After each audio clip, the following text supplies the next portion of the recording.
নাজিৰাৰ ৰহদৈ আলী নিমাইগড় হাবি গাঁৱত জঘন্য ঘটনা। নিজৰ পত্নী, 2 পুত্ৰ আৰু এজন ডাম্পাৰ চালকে হত্যা কৰি ঘৰৰ পিছফালে পুতি থলে আৰক্ষী বেটেলিয়ানৰ হাবিলদাৰ মহম্মদ ৰবিউল হুছেইনক। 2024 চনৰ 27 জুলাইত এই ঘটনা সংঘটিত কৰি আৰক্ষী সংবাদ মাধ্যমকো নিৰুদ্দেশ হোৱাৰ খবৰ দি বিপদে পৰিচালিত কৰিছিল। যোৱাকালি এই সমগ্ৰ ঘটনা সন্দৰ্ভত আৰক্ষীক অৱগত এই 4গৰাকী হত্যাকাৰীয়ে আজি অৱশেষত আৰক্ষীৰ সহযোগত উদ্ধাৰ কৰা হয় ৰবিউল হুছেইনৰ মৃতদেহ।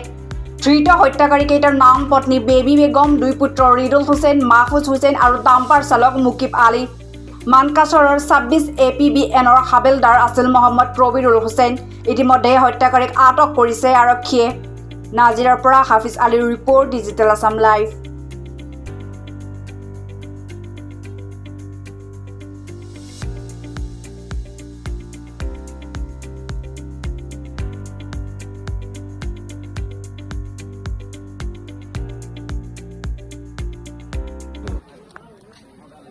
মোৰ নাম মহম্মদ নাজিমুদ্দিন আহমেদ।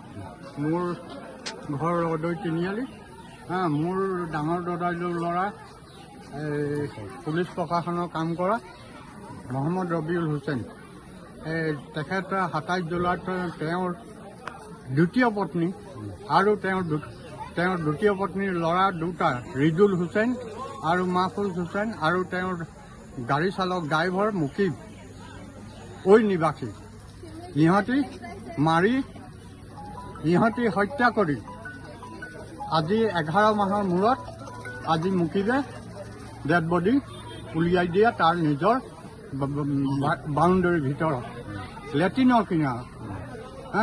গতিকে মই প্ৰথমতে জিলা প্ৰশাসন আৰু টেঙাপুখুৰী মথুৰাপুৰ আৰক্ষী থানাক অশেষ ধন্যবাদৰ জ্ঞাপন কৰি তেখেতলোকে যাতে কেপিটেল পানিছমেণ্ট পায় তাৰ বাবে অনুৰোধ ৰাখিলোঁ। আপুনি নাবাচলে আমি কি কৰিম? আপুনি যদি নাবাচে আমি কি কৰিম?